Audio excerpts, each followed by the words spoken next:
미래 성도 여러분들, 오늘 이 시간 이 자리에 와주신 것 다시 한번 깊이 감사를 드립니다. 어쩌면 이 자리에 오시기까지 많이 부담되고 또 귀찮으셨을 거예요. 한두 번도 아니고 마주칠 때마다 자꾸만 취미에도 없는 교회 가자 하고, 한 번만 이번 주에 우리 교회 와달라 하니 얼마나 그러셨을까요? 내가 이 사람하고 연을 끊어야 하나? 참 괴롭다, 이런 마음이 드셨을 수도 있을 것 같습니다. 뿐만 아니라 오늘 이렇게 교회 막상 오시니까 어떤지 모르겠는데, 이 자리가 얼마나 낯설고 또 한편으로는 가시방석처럼 불편하실까 하는 그런 염려도 좀 됩니다. 그래서 오늘 초청에 응해 우리 교회에 와주신 여러분들을 더욱 진심으로 환영하고 또 큰 감사한 마음을 가지고 있습니다. 그럼에도 여러분, 이 한 가지는 꼭 기억해 주시면 좋겠습니다. 오늘 여러분을 이 자리에 초대하기 위해서 정말로 애쓰고 수고한 분들이 계신데요, 여러분에게 이번 주에 우리 교회 꼭 좀 와달라고 이렇게 간청하신 분들은요, 여러분을 정말로 사랑하고 귀하게 여기는 분들입니다. 정말 여러분을 아끼는 분들이시고요, 여러분의 현재뿐만 아니라 미래 그리고 영원한 삶까지도 정말로 소중하게 생각하시는 분들입니다. 한번 생각해 보세요. 여러분이 이 자리에 오시면 얼마나 부담스러워하고 불편하실까 그분들이 모르셨을까요? 그런데도 여러분을 이 자리에 초청하려고 그렇게 애를 쓰신 거예요. 그러니까 본인들 마음도 오죽 힘들었겠습니까? 하지만 여러분 잘 아시지요? 여러분을 초청하신 그분들, 실은 얼마나 당당하고 자존심도 강하고 나름 고집도 있으신 분들이죠. 그래서 평소에는 남들에게 아쉬운 소리 할 그런 일들 만들지 않고, 남들에게 일부러 굽히고 들어가거나 궁한 소리 잘 안 하시는 분들입니다. 그런데 그런 분들이, 자존심 강한 그분들이요, 여러분에게 아쉬운 소리를 하고 간곡히 부탁을 드리고 거절당하는 민망함을 당하기도 하고 또 낮아지고, 이 모든 어려움들을 마다하지 않고 여러분을 향해서 교회 가자, 예수 믿자 한 것입니다. 그만큼 우리 미래 성도 여러분에게 그분들이 꼭 들려주고 싶었던 이야기가 있었기 때문입니다. 그래서 오늘 이 자리는 여러분을 전도하신 분들의 사랑이 정말로 가득 담긴 자리입니다. 또 여러분을 일찍부터 가슴에 품고 간절히 기도하며 기다렸던 우리 성도님들과 또 여러분을 이 자리까지 인도하신 하나님의 진심이 담겨 있는 자리입니다. 이 시간 여러분, 제가요 TV 드라마나 영화만큼 흥미진진하고 재밌는 이야기를 들려드릴 수는 없을 것입니다. 제가 생각해도요, 예배 드리는 자리보다는 여행 가고 친구 만나서 재밌게 놀고 또 돈 버는 일이 더 신나는 일일 수 있습니다. 그러나 제가 여러분에게 오늘 들려드리고 싶은 말씀은 이 세상 그 어떤 것들보다 훨씬 더 소중하고 가장 가치 있는 이야기입니다. 왜냐하면 이 이야기는, 오늘 여러분께 드리는 말씀은 여러분의 미래가 달라지고 인생이 바뀔 그런 이야기이기 때문입니다. 그래서 오늘 이 시간은 여러분께도 중요하지만 말씀을 전하는 저에게도 너무나 소중한 시간입니다. 이 시간 부디 오늘 저희 전주 영생교회를 방문하신 모든 미래 성도 여러분들께 새로운 삶을 얻는 터닝 포인트가 되는 그런 놀라운 은혜가 있으시기를 주님의 이름으로 소망합니다. 여러분, 우리 인생에는요 흉년이 찾아옵니다. 우리 모두는 우리가 살아가고 있는 인생에서 최선을 다해서 땀을 흘리고 있죠. 정성을 다해 살고 있는 것입니다. 최선을 다해서 노력하고 또 땀 흘리며 내 인생이 더욱 평탄해지기를, 내 인생이 더욱 아름답고 풍성해지기를, 내 인생이 더 당당하고 강건하기를 바라는 것입니다.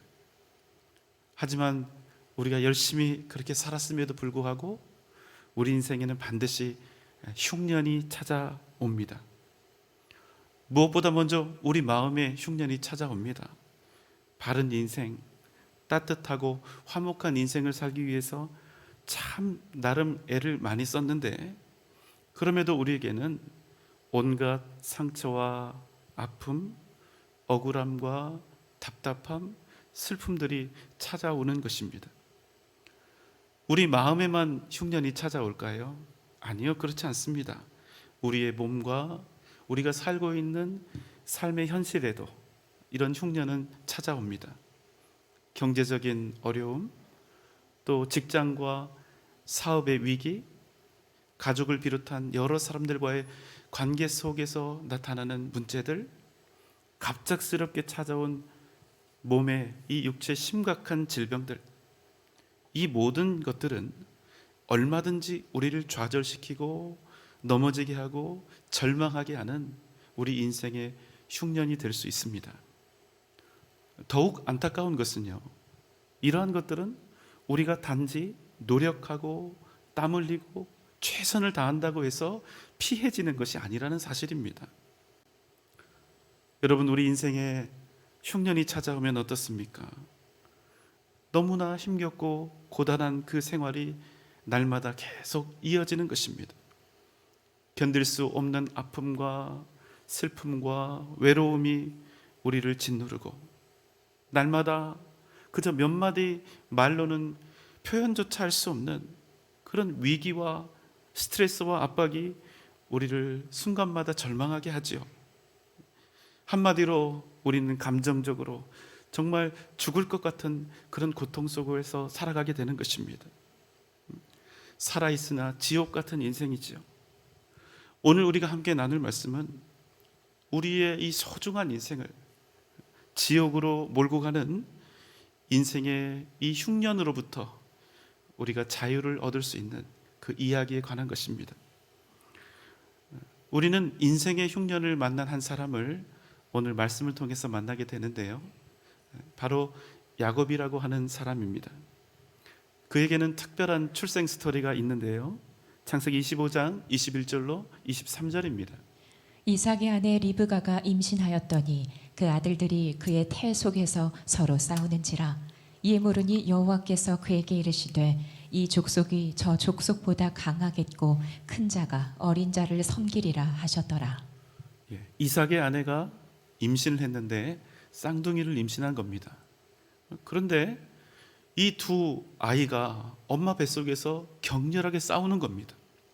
이 하나님께 묻지요. 하나님, 이게 도대체 무슨 일입니까? 하나님이 답하셨습니다.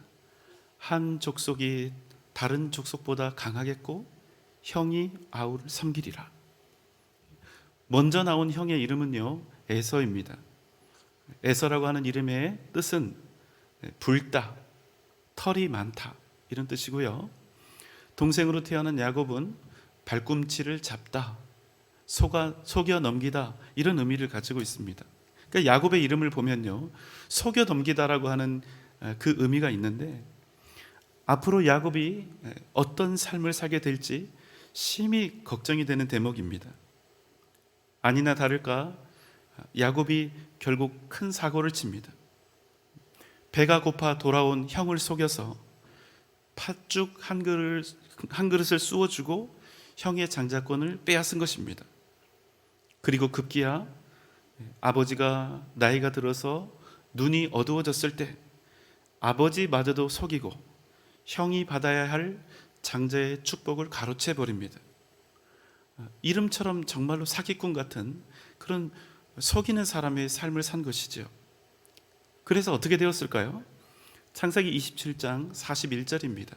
그의 아버지가 야곱에게 축복한 그 축복으로 말미암아 에서가 야곱을 미워하여 심중에 이르기를 아버지를 곡할 때가 가까웠은즉 내가 내 아우 야곱을 죽이리라 하였더니 동생 야곱이 거짓말을 하고 자신의 축복을 도둑질했다는 그 사실에 머리끝까지 분노한 형 에서는 이제 아버지가 죽을 날만을 기다리고 있습니다.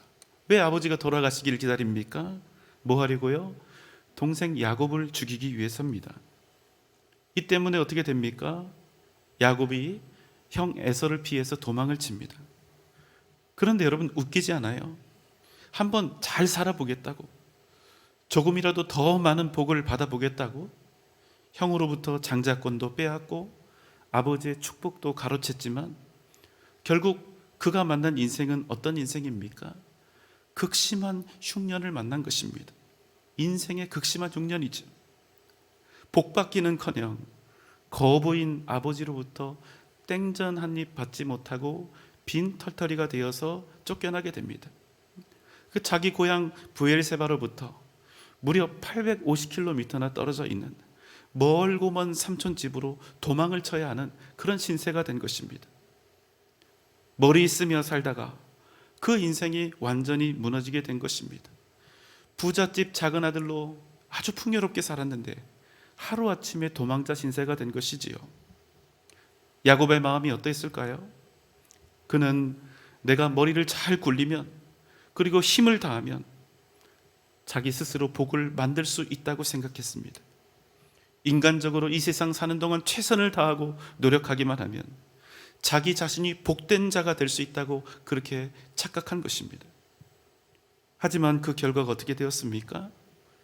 형이 집에 있는 한 다시는 집으로 돌아갈 수 없는 절망과 사랑하는 엄마를 다시는 만날 수 없게 된 상실감, 홀로 집 밖으로 내쳐진 그 외로움, 앞으로 자신의 미래가 어떻게 될지 알지 못하는 그런 철저한 두려움에 빠지게 된 것입니다. 그는 인생의 완벽한 실패자가 되어서 부모가 있는 고향으로부터 멀리 도망을 치고 있었습니다. 창세기 18장 10절로 12절입니다. 야곱이 하란으로 향하여 가더니 해가 진지라 거기서 한 돌을 가져다가 베개로 삼고 누워 자더니 꿈에 사닥다리가 땅 위에 서 있는데 그 꼭대기가 하늘에 닿았고 하나님의 사자들이 그 위에서 오르락내리락 하고. 야곱이 거친 황량한 광야길을 가다가 이제 해가 떨어지게 됩니다. 그래서 돌을 베고 잠을 자는데 꿈속에서 하늘 꼭대기까지 닿은 높은 사다리가 보이고요, 그 사다리를 하나님의 사자들이 오르락내리락 하는 것을 봅니다. 그때 여호와 하나님께서 야곱에게 말씀하셨습니다. 13절로 14절입니다. 여호와께서 이르시되 나는 여호와니 너의 조부 아브라함의 하나님이요 이삭의 하나님이라. 네가 누워있는 땅을 내가 너와 네 자손에게 주리니 네 자손이 땅의 티끌같이 되어 동서남북으로 퍼져나갈지며 땅의 모든 족속이 너와 네 자손으로 말미암아 복을 받으리라. 여호와께서 야곱에게 말씀하셨습니다. 나는 너의 할아버지 아브라함의 하나님이요 너의 아버지 이삭의 하나님이라. 내가 지금 누워있는 그 땅을 너에게 주리라. 내 자손이 땅의 티끌과 같이 많게 되어서 온 땅으로 퍼져나갈 것이고 땅에 있는 모든 족속들이 너와 내 자손으로 말미암아 복을 받게 될 것이다. 오늘 본문 15절입니다. 내가 너와 함께 있어 네가 어디로 가든지 너를 지키며 너를 이끌어 이 땅으로 돌아오게 할지라. 내가 네게 허락한 것을 다 이루기까지 너를 떠나지 아니하리라 하신지라. 하나님은 야곱을 향해서 이어 말씀하셨습니다. 내가 너와 함께 있어. 내가 어디로 가든지 너를 지키며 너를 이 땅으로 다시 돌아오게 하리라. 또한 내가 너에게 허락한 모든 복들을 다 이루어 줄 때까지 나는 너를 절대로 영원히 떠나지 아니하리라. 여러분, 이 내용이 이해가 되십니까? 사기꾼과 같은 삶을 살아온 야곱에게요, 하나님께서 땅도 주시고 자손의 축복도 주시고 이 세상을 복되게 하는 복의 근원이 되게 하시겠다, 이렇게 약속하신 것입니다. 그리고 심지어는 그 모든 약속을 야곱에게 다 이루어 주시기 전까지는 하나님께서 내가 어디로 가든지 영원히 함께 하시겠다, 이렇게 하신 것입니다. 여러분 어떻습니까? 과연 이 거짓말을 일삼듯 하고 아버지까지도 속이고 복을 가로챈 이 사기꾼 같은 야곱이, 여러분 과연 하나님께 이런 복을 받아도 되는 겁니까? 어떤 사람이 복을 받아야지요? 도덕적이고 윤리적인 사람, 정의롭고 나만 바라보는 이기적인 사람이 아니라 이타적인 사람에게 하나님이 복을 주시고 번성함과 땅을 주시겠다, 이렇게 약속하셔야 하는데, 그렇게 하신 것이 아니라 야곱같이 속이는 자에게 복을 주시겠다, 이렇게 말씀하신 것입니다. 여러분 도대체 이런 일을 행하시는 하나님은 어떤 하나님이십니까? 어찌하여 하나님은 복을 받을 그 어떤 이유도 자격도 없는 이런 사기꾼 같은 야곱에게 복을 주시고 내가 어디로 가든지 너와 함께 하리라 하시는 것입니까? 여러분, 다른 종교와 우리 기독교의 가장 큰 근본적인 차이가 여기에 있습니다. 다른 종교들은 구원의 유무가 각자 자신에게 달려 있습니다. 스스로 신을 찾고 그리고 그 신을 향해서 얼마나 열심히 성실하게 공덕을 쌓고 선행을 하고 도를 닦는지에 따라서 그 사람의 구원이 좌우되는 것입니다. 하지만 기독교는 전혀 다릅니다. 우리 기독교의 구원은 우리 각자에게 달린 것이 아니라 오직 하나님께 달려 있습니다. 하나님께서는 아무런 조건이나 이유를 따지지 않고 다만 사랑하심으로 우리를 택하시고 구원하시는 것입니다. 여러분, 세상에 이런 법이 어디 있습니까? 없지요. 불합리하지요. 하지만 기독교에는 있습니다. 우리는 이것을 은혜라고 부릅니다. 여러분, 은혜가 무엇입니까? 받을 자격도 받을 이유도 없는 자에게 값없이 주어지는 선물이 바로 은혜인 것입니다. 여러분, 우리가요 어떤 자격이 있어서 구원을 받는 것이 아닙니다. 우리에게 어떤 고매한 인격이나 조건이 갖추어졌기 때문에 우리가 천국에 들어갈 수 있는 것이 아닙니다. 사기꾼과 같은 야곱을 찾아오신 하나님, 그리고 이렇게 말씀하시지요. 내가 어디로 가든지 너와 함께하며 너를 지키며 너에게 복을 주리라 하셨. 그 하나님, 야곱은 지금 그 하나님을 만나고 그 하나님께서 베푸시는 크고 놀라우신 은혜를 직접 경험하고 있었던 것입니다. 그럼 여러분, 그날 이후 야곱의 인생이 확 드라마틱하게 달라졌을까요? 안타깝게도 그렇지 못했습니다. 야곱의 삶을 보면 여전히 부족하고 연약했습니다. 삼촌 라반의 집에서 거한 그 이후의 20년 동안도 그는 온전히 믿음으로 살지 못했습니다. 그런데 적수를 만났어요.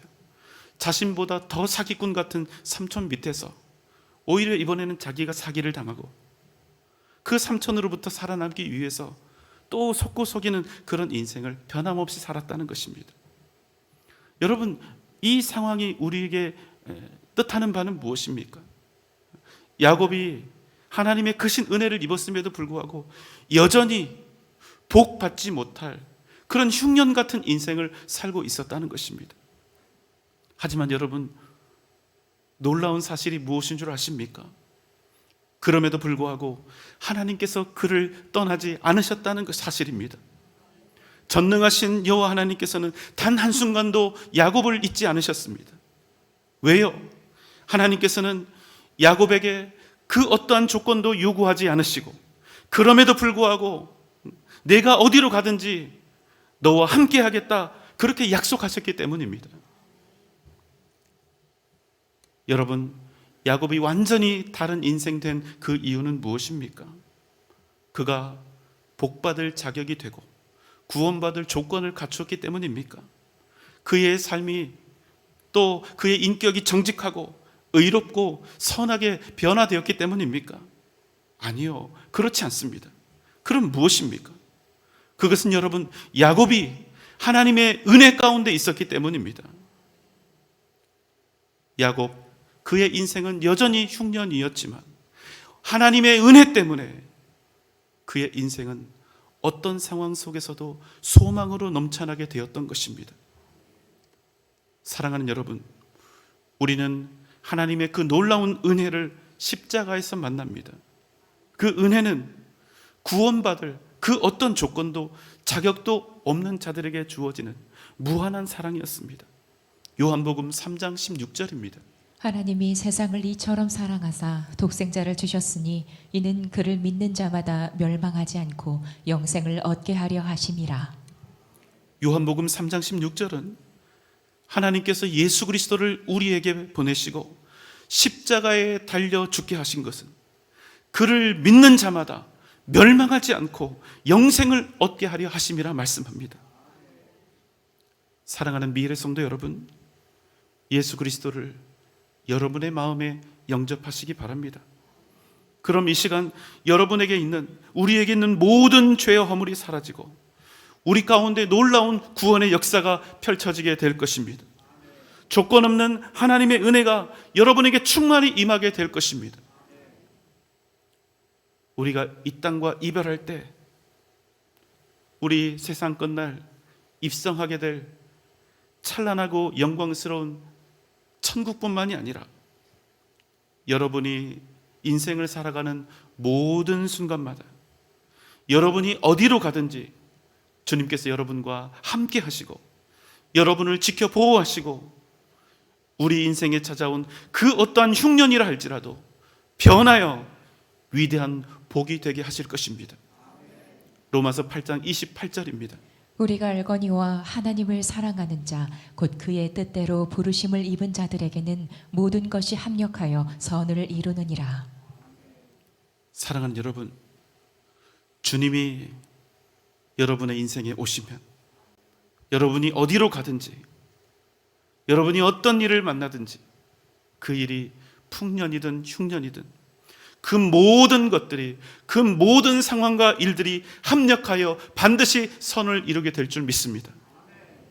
여러분의 평생에 다가온 오늘 가장 소중한 기회, 영원한 생명과 천국을 얻는 복된 은혜, 어디로 가든지 살아계신 주님께서 함께 하시는 그 놀라운 은혜가 오늘 이 시간 미래 성도 여러분과 우리 성도님들 가운데 크신 은혜로 넘쳐나시기를 주님의 이름으로 축원합니다.